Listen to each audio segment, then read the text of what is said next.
मैं कोणार्क का सूर्य मंदिर बोल रहा हूं। मेरे को अंग्रेजी में ब्लैक पैगोडा भी कहा जाता है।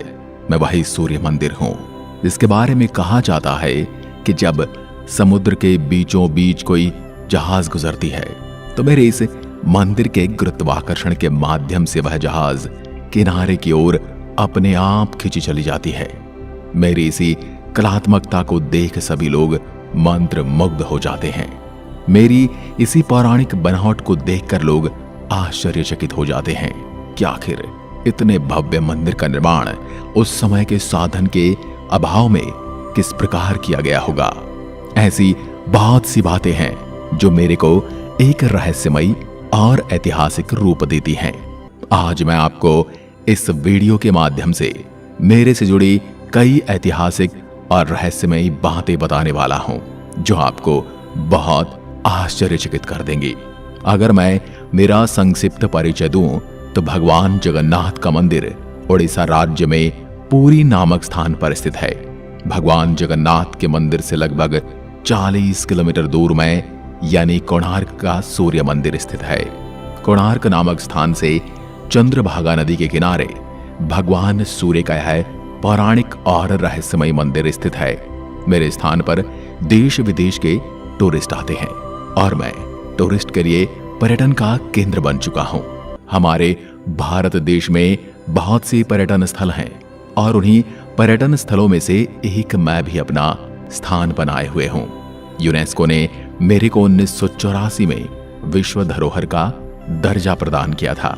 मेरे इस मंदिर की भावना को आप यहाँ निर्मित कलाकृतियों से ही समझ सकते हैं।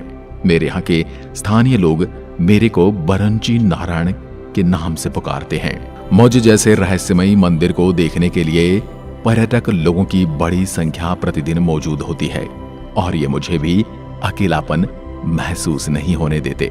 दोस्तों, जब भी कभी मेरे परंपरा और रीति रिवाज या इतिहास की बात आती है तो भारत का हर एक धार्मिक मंदिर लोगों को अपनी ओर आकर्षित करता है। पर सवाल यह उठता है कि मेरा नाम कोणार्क का सूर्य मंदिर क्यों पड़ा? इसके पीछे क्या रहस्यमयी कहानी हो सकती है? अगर आपको पता है तो कमेंट करके जरूर बताएं। चलिए मैं बताता हूं। कोणार्क शब्द दो शब्दों के मिलन से बना है। कोण शब्द का यदि हम हिंदी अर्थ निकालने की कोशिश करें तो इसका अर्थ होता है कोना या किनारा। वहीं अगर हम अर्क शब्द का हिंदी अर्थ निकालें तो सूर्य शब्द की उत्पत्ति होती है। इन दोनों शब्दों को यदि हम जोड़ दें तो हमें सूर्य का कोना वाक्य मिल जाता है और हम यही मंदिर को कोणार्क के नाम से जानते हैं। इससे यह साफ हो जाता है कि यह मेरा नाम इसी तर्क वितर्क से रखा गया होगा। पौराणिक इतिहास के तर्ज पर यह पता चलता है कि मेरा निर्माण लगभग 13वीं शताब्दी के मध्य में किया गया। कलात्मक भव्यता और इंजीनियरिंग को देखकर यह लगेगा कि मैं अपने समय में सबसे निपुणता के ज्ञान से बनाया गया। पौराणिक कथाओं के अनुसार मेरा निर्माण कार्य गंग वंश के एक महान शासक राजा नरसिंहदेव प्रथम ने लगभग अपने शासनकाल के दौरान 1243 से 1255 ईस्वी के बीच में करवाया था। मेरा निर्माण कार्य में लगभग 1200 कारीगर लगे थे। पौराणिक इतिहास में गंग वंश के लोग भगवान सूर्यदेव की आराधना किया करते थे और यही कारण है कि मेरे निर्माण में कलिंग शैली को भी दर्शाया गया है। कलिंग शैली की कला में भगवान सूर्य को इस प्रकार से रथ पर विराजमान किया गया है जैसे मानो वह खुद ब खुद स्वर्ग लोक से उतरकर धरती पर आ बैठे हों। मेरी बनावट इस प्रकार की गई है जैसे सूर्य देवता अपने रथ पर विराजमान होकर आगे की ओर रथ बढ़ा रहे हों। मेरे निर्माण में सभी पत्थरों को उत्कृष्ट नक्काशी के साथ उकेरा गया है। मुझे असल में चंद्रभागा नदी के मुख में बनाया गया है, लेकिन अब इसकी जल रेखा दिन ब दिन कम होती जा रही है, जिससे पता चलता है कि मुझे सूरज भगवान के रथ के आकार में बनाया गया है। सुपरिष्कृत रूप से इस रथ में धातु में बने चक्कों की जगह 12 जोड़ियां हैं जो 3 मीटर चौड़ी हैं और इसके सामने कुल 7 घोड़े, 4 दाएं तरफ और 3 बाएं तरफ हैं। लेकिन दुर्भाग्य से वर्तमान समय में 7 घोड़ों में से केवल एक ही घोड़ा बचा हुआ है। मेरी रचना पारंपरिक कलिंग प्रणाली के अनुसार की गई है और मुझे पूर्व दिशा की ओर इस तरह बनाया गया है कि सूरज की पहली किरण सीधे मेरे प्रवेश द्वार पर गिरे और खौदालित पत्थरों से ही मेरा निर्माण किया गया था। वास्तविक रूप में मैं एक पवित्र एवं धार्मिक स्थान हूँ। मेरी ऊंचाई 229 फीट यानी कि 70 मीटर की है। मेरे इस मंदिर में भगवान सूर्य देव की 3 प्रतिमाएं बनाई गई हैं, जो एक ही पत्थर द्वारा निर्मित की गई हैं। मेरे से जुड़ी पौराणिक कथाओं की बात करें तो भगवान श्री कृष्ण के पुत्र सांब को कुष्ठ रोग से पीड़ित होने का श्राप मिला था। तब ऋषि करक ने भगवान कृष्ण के पुत्र सांब को कुष्ठ रोग निवारण हेतु मित्रवन में चंद्रभागा नदी के तट पर भगवान सूर्य की आराधना करने का मार्ग बताया था। तब सांब ने करीब 12 वर्षों तक चंद्रभागा नदी के तट पर सूर्य भगवान की लगातार कठिन आराधना की। भगवान सूर्य सांब के तप से प्रसन्न हो जाते हैं और उनको कुष्ठ रोग से मुक्त कर देते हैं। तभी कहा जाता है कि सांब ने चंद्रभागा नदी के गर्भ में मेरा निर्माण कराया था। मैं पूरी तरह से भगवान सूर्य को समर्पित हूँ। कुछ दंत कथाओं के अनुसार मेरे शीर्ष पर एक चुंबकीय पत्थर रखा हुआ था। कहा जाता है कि चुंबकीय पत्थर का इतना प्रभाव है कि समुद्र से गुजरने वाली प्रत्येक पानी की जहाज मेरी ओर अपने आप ही खींची चली आती थी। इसी वजह से प्रत्येक यहाँ से गुजरने वाले जहाज को भारी नुकसान उठाना पड़ता था और वह अक्सर अपने रास्ते से भटक जाया करते थे। कहा जाता है कि जो भी समुद्री नाविक अपनी जहाज को लेकर मंदिर के रास्ते से गुजरते, उनको चुंबकीय दिशा सूचक यंत्र अपनी दिशा को सही से नहीं बताता था और वह दिशाहीन हो जाते थे। इसलिए कहा जाता है कि कुछ मुसलमान नाविक इस पत्थर को निकालकर अपने साथ ले गए थे। मेरी ख्याति उत्तर में जब मुगलों तक पहुंची तो उन्होंने मुझे नष्ट करने में कोई कसर नहीं छोड़ी। 16वीं सदी के मध्य में मुगल आक्रमणकारी ने मेरे आमलक को नुकसान पहुंचाया व कई मूर्तियों को खंडित कर दिया, जिसके कारण मंदिर का परित्याग कर दिया गया। इससे हुई उपेक्षा के कारण मेरा शरण होने लगा। कुछ विद्वान मुख्य मंदिर के टूटने का कारण इसकी विशालता व डिजाइन को दोष बताते हैं, जो रेतीली भूमि में बनने के कारण धंसने लगा था। लेकिन इस बारे में एक राय नहीं है। कुछ का यह मानना है कि मंदिर कभी पूर्ण नहीं हुआ, जबकि आईने अकबरी में अबुल फजल ने मेरे इस मंदिर का भ्रमण करके मेरी कीर्ति का वर्णन किया है। वहीं कुछ विद्वानों का मत है कि काफी समय तक यह मंदिर अपने मूल स्वरूप में ही था।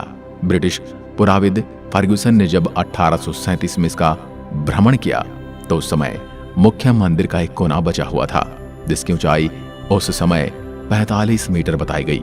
कुछ विद्वान मुख्य मंदिर के खंडित होने के कारण प्रकृति की मार तथा भूकंप व समुद्री तूफान आदि को मानते हैं, लेकिन इस क्षेत्र में भूकंप के बाद भी निकटवर्ती मंदिर कैसे बचे रह गए, यह विचारणीय है।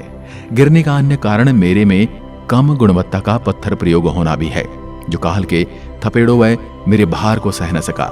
किंतु एक सर्व स्वीकार्य तथ्य के अनुसार समुद्र से खारे पानी की वाष्पयुक्त हवा से लगातार थपेड़ों से मंदिर में लगे पत्थरों का क्षरण होता चला गया और मुख्य मंदिर ध्वस्त हो गया। आज यह प्रभाव सर्वत्र दिखाई देता है।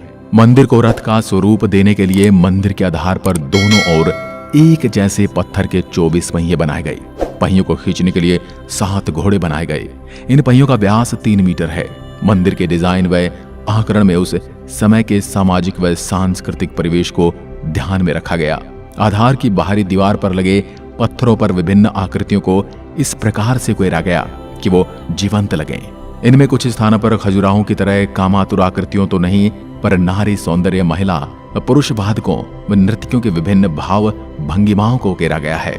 इसके अलावा मेरे यहाँ मानव, पेड़ पौधे, जीव जंतुओं के साथ पुष्पीय व ज्यामितीय आकरण भी हैं।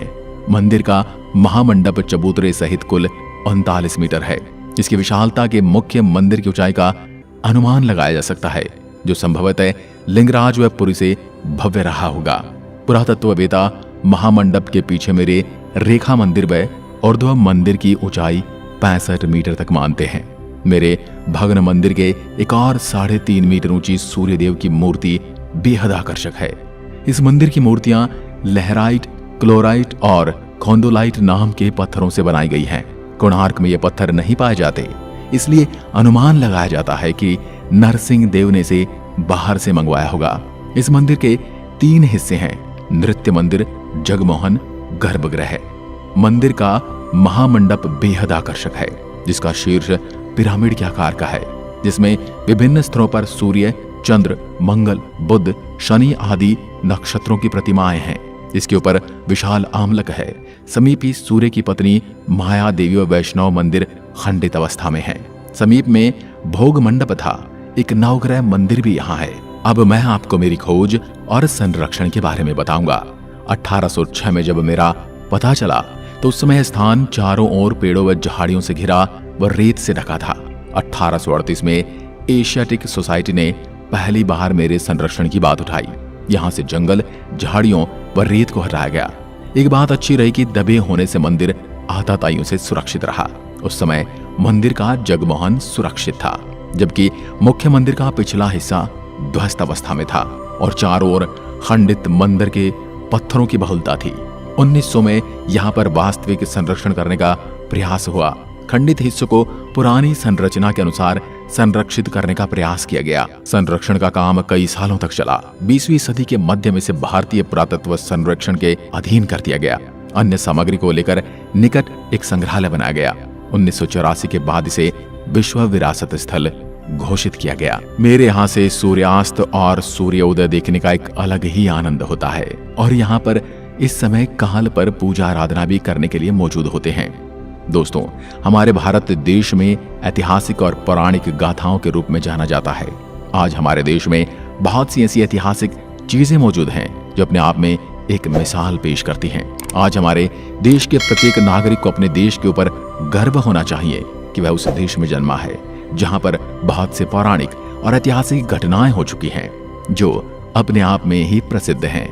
यदि आपको मेरे द्वारा प्रस्तुत यह रोचक और रहस्यमय वीडियो पसंद आया है तो आप इसे अपने मित्रजन एवं परिवारजनों के साथ अवश्य साझा करें। साथ ही चैनल को सब्सक्राइब करें और घंटी के आइकन को दबाएं, जिससे आपको हमारे भारत के और भी ऐसे दार्शनिक और ऐतिहासिक वीडियो आप तक पहुंचते रहें। इसी के साथ आज के वीडियो को विराम देते हैं। जय हिंद, जय भारत।